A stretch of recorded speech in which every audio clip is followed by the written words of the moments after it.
A top U.S. Navy official says Washington will still challenge claims by nations such as China to exclusive access in the South China Sea. Media had earlier reported that the hiatus of the Freedom of Navigation patrol under the Trump presidency was so that the U.S. president could get on China's good side. As Commander says there's no change in policy, adding that the so-called Freedom of Navigation patrol will resume under the Trump administration. You saw the headline, a U.S. destroyer in the Taiwan Strait. Here's the part most miss. USS William P. Lawrence was the most visible ship in a formation you couldn't see. Presence was the point, but presence wasn't alone.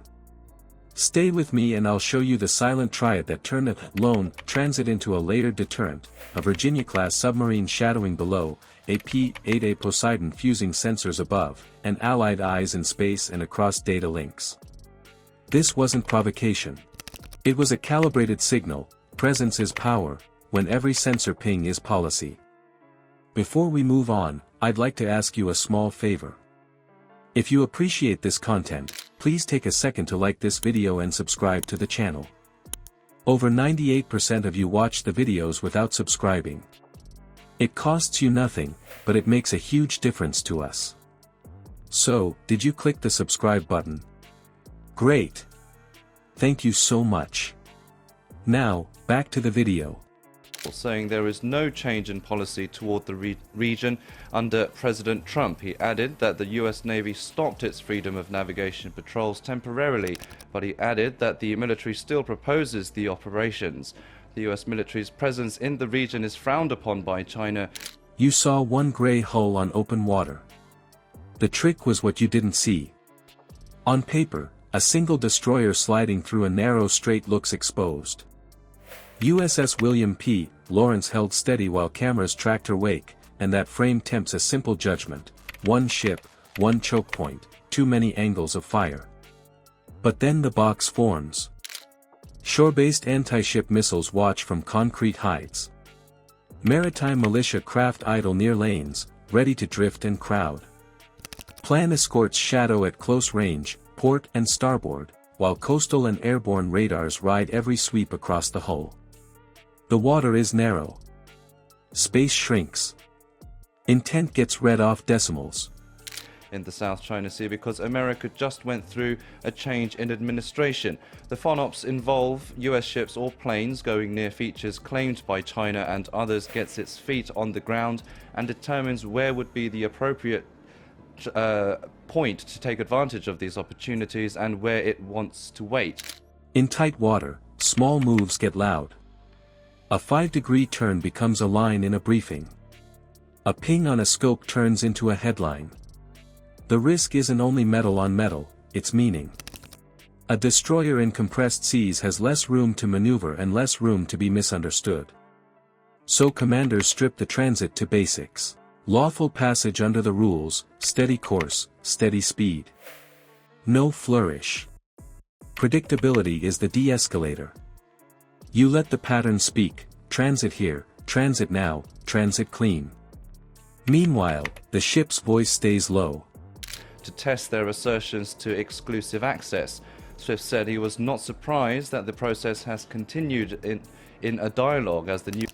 A top U.S. Navy official says Washington will still challenge claims by nations such as China to exclusive access in the South China Sea. Encrypted links carry the picture out and bring a wider picture in: air tracks, sea tracks, orbital cues, partner feeds. The hull you see is tied to a web you don't. The map updates without chatter. A shore radar illuminates. The answer isn't noise. Passive sensors listen, sort, correlate. The reply is track discipline: hold the lane, hold the knots, hold the message. You don't win the mind game on the radio. You win it on the plot. Here's the twist. The most visible platform is built to be the least reactive.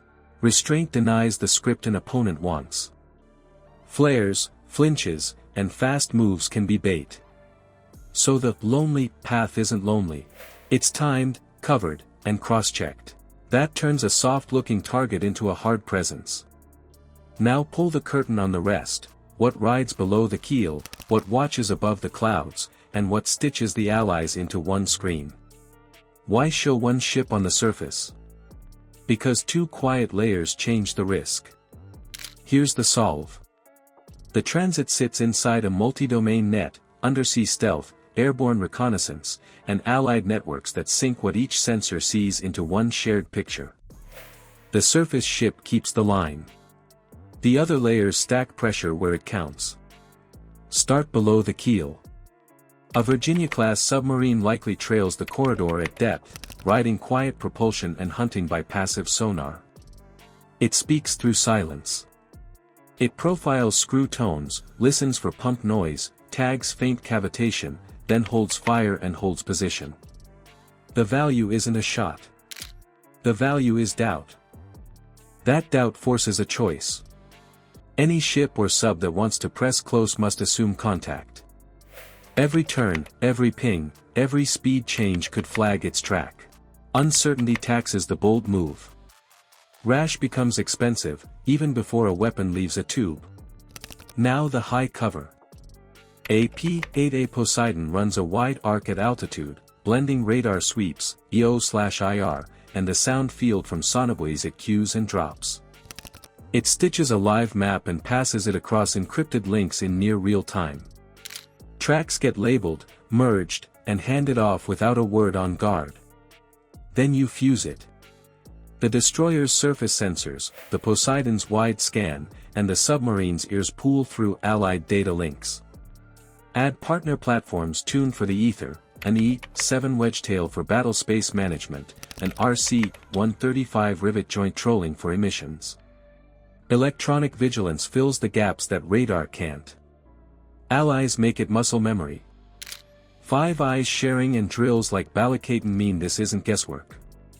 Agile combat employment spreads aircraft and fuel across smaller sites, so no single runway breaks the plan. Layer in the cyber shield. Joint teams hunt for intrusions that map logistics and comms, closing doors and feeding decoys. Blind the adversary, and you steal timing. So the lone ship is only the flag on the board. The deterrent is the mesh, surface track, subsurface shadow, airborne watch, and law-based signaling held steady in motion. Movement sends the message. Networks give it teeth. The strait stays predictable, and escalation stays costly. A transit isn't a stunt. It's a sentence written in motion, backed by a network that makes a first shot a bad bet. The signal lands because the mesh is real, air, sea, cyber, and allied brains moving in unison, not in parallel. You want more hard-nosed breakdowns of how tactics, tech, and alliances build real deterrence? Subscribe, and comment your take, which layer matters most, air, sea, or undersea? Comment your choice below. In the next crisis, don't ask who you can see. Ask which sensors are already watching you, cross-checking angles, and closing doors before they open. That's how predictability beats brinkmanship.